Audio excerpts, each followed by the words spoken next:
Hey everybody, Mr. Piercy here, and what we're going to be talking about in this lesson is how to apply some triangle shortcuts for congruency. In the previous lesson, what we talked about, introducing the idea of congruency, meaning objects have the same size and same shape, meaning from one to the other they're identical to each other. How we named figures by their corresponding parts, and how we were able to use the fact that corresponding parts were congruent to find missing values of things, or to be able to write an equation to find the value of x of something. Well, what we're going to be looking at today is a way of identifying when triangles are congruent to each other, but without having to show everything is the same. Because the definition of congruency says same size, same shape, everything has to be the same. What we started with by saying to be able to justify something was congruent to something else is we said, well, all of these sides and all of these angles from figure to figure are congruent to each other. Well, it turns out we don't have to do that all the time. And the first one, which is probably the most obvious, which is why they're referring to it as a postulate, says that if three sides of one triangle and the corresponding sides of another triangle are the same, then the triangles are going to be the same.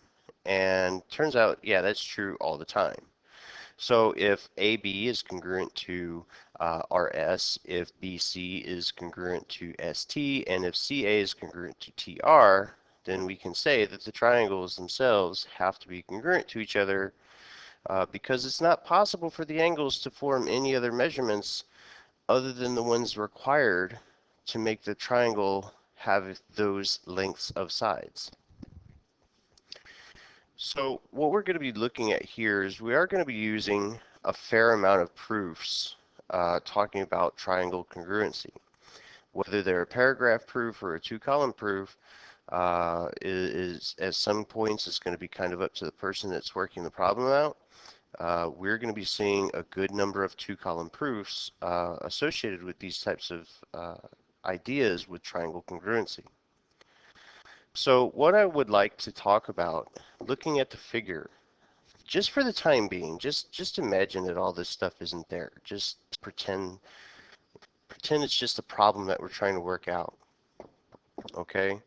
And just approach it how you would normally do it, and then try to see filling things in.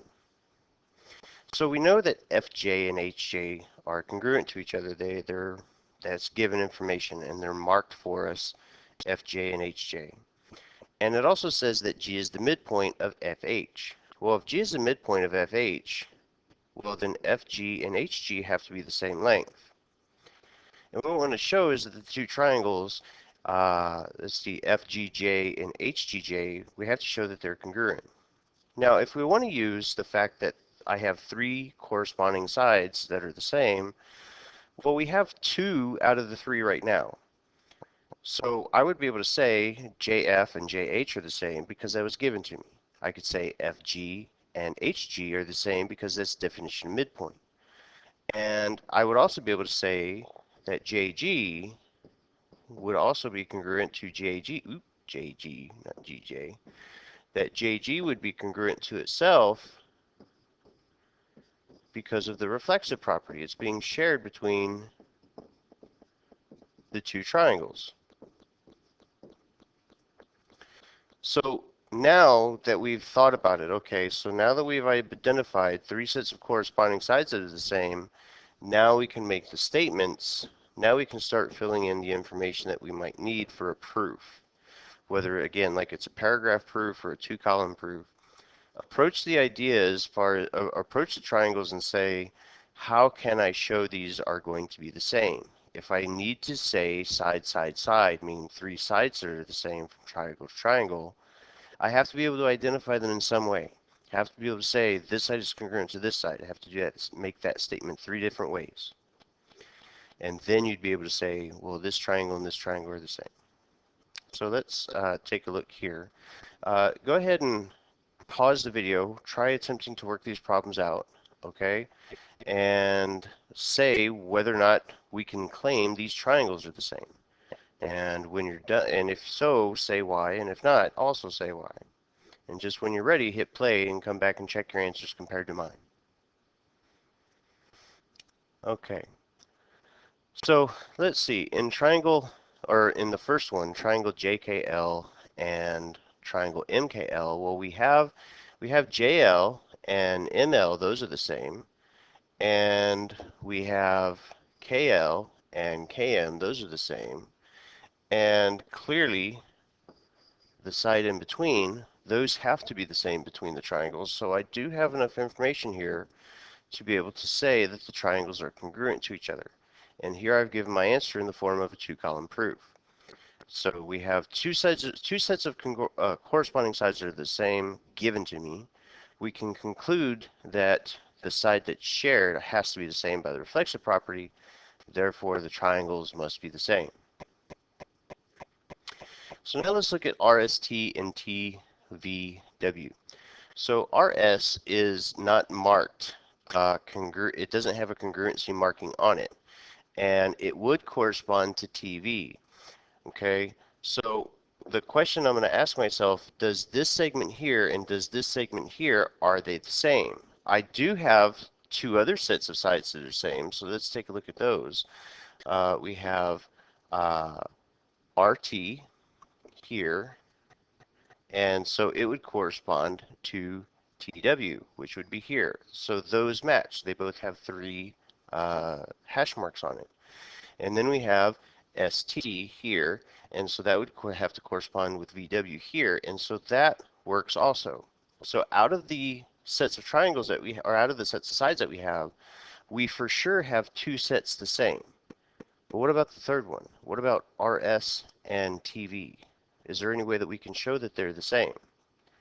Well, maybe if I knew that these triangles were right triangles, I could maybe say I can find the third side by the Pythagorean theorem. But quite simply, even just because I have two sides that are the same, I cannot say, well, the third side has to be the same also. In this case, there's simply not enough information given for us to be able to draw that conclusion. So here, kind of like what we've seen in the previous lessons as far as how you classify a triangle by its sides, here what we're trying to do is see, we're going to use the distance formula to show whether I have sides that are congruent to each other from one triangle to another. So looking at the figures here, determine whether PQR is congruent to either of the other two triangles. So PQR, we have triangle VWR and triangle SRT, and we want to see, well, are either of those congruent to PQR? So the only way we can really do this is to find the length of the three sides. Now PQ happens to have two sides that are the nice, they're nice. All we have to do is count them. If it's a horizontal or a vertical length, all we have to do is count it. You don't have to do the distance formula on it. But the distance from P to R in this case is going to be 34 units long. So that means anything that has a side length of 3, 5, and radical 34, any triangle that has those three numbers as the lengths to their sides will be congruent to triangle PQR. So let's start figuring out here. So RS is 3 and TR, or RT, is 5. So when we do the distance formula between S and T, we again get the radical 34. So that means that PQR has to be congruent to triangle SRT by the fact that their three sets of corresponding sides are the same. So now let's look at the distance from W to V. There's no particular reason why they're looking at this one other than the fact that maybe it's going to give us some small numbers. If WV corresponded to anything, if WV is congruent to, say, PQ, then we're in business. Okay, so we're going to find the distance from WV, and when we do the distance here, we find out that it's the square root of 10, which is not the same thing as 3. It's very close to 3, but it's a little bit bigger than that. So because it has a different length, it means that they cannot be congruent to each other.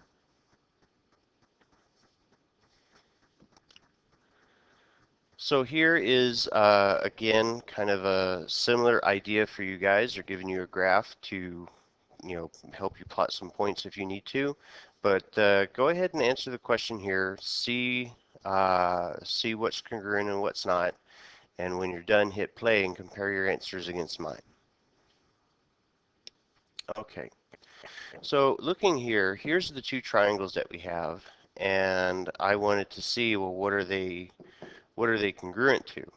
So I do happen to have a couple of sides that are really easy to figure out because, there we go, because the lengths are horizontal and vertical, we can just or we can just count them. So we have on the green triangle, we have a side length that's 2, same thing on the purple triangle. On the green triangle, I don't, 1, 2, 3, 4, we have something that's 6 and another one that's 6. So when we do the distance formula between what appears to be the hypotenuse of a right triangle, we get FG to be 2 radical 10 and MN to be 2 radical 10. So what I'm able to claim is that yes, all of the corresponding sides are congruent to each other. Therefore, the triangles have to be the same according to the side-side-side congruence postulate. Now here, this one isn't my favorite example in the world, I'll be honest with you.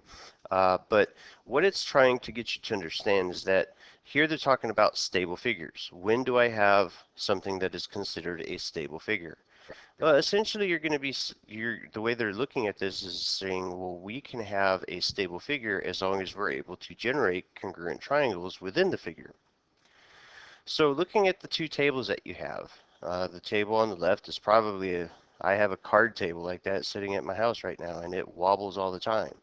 And if I had something that looked like what we see on the right, where you can see the legs kind of crisscross each other, and what they're doing is they're creating congruent triangles top to bottom. Well, because they're creating congruent triangles, an engineer would say, well, those are going to give you something that has a lot more rigidity to it, and therefore is going to be a more stable or more sturdy figure. So that's kind of what they're looking at here. So in these examples, and I'm not going to ask you to just pause the video here, you can just look at the diagram. Okay, here we have on the one on the left, we have a rectangle where this side and this side are going to be the same. And again, you might be able to say, well, that's a bit of a presumption to say it's a rectangle, but maybe I am. But we can also say, because of the way that they're constructed, the opposite sides do have a congruent nature to them. And obviously the side that's shared between them have to be the same. So these figures here are going to be what we would consider sturdy because they're forming congruent figures in them. Well, in here, even though what we're looking like is it looks like we're actually producing like congruent trapezoids. Well, a trapezoid does not, there's a reason why you don't see a whole lot of trapezoids when you're looking at like the antennas, towers outside or the power poles outside. You don't see a whole lot of trapezoids used in construction simply because they don't produce a very strong figure. Triangles are much better at that. And if you can incorporate something that has congruent triangles in it or similar triangles to it, you stand a much better chance of having your figure, be able to support a good amount of weight. So that is pretty much it for this lesson. What we're going to, again, just to kind of recap, in order to be able to show triangles are the same, we no longer have to show every single part from figure to figure is the same. If we have 3 sets of corresponding sides that are the same in one figure to the other, then we're able to claim that we have congruent triangles by the side-side-side congruence postulate.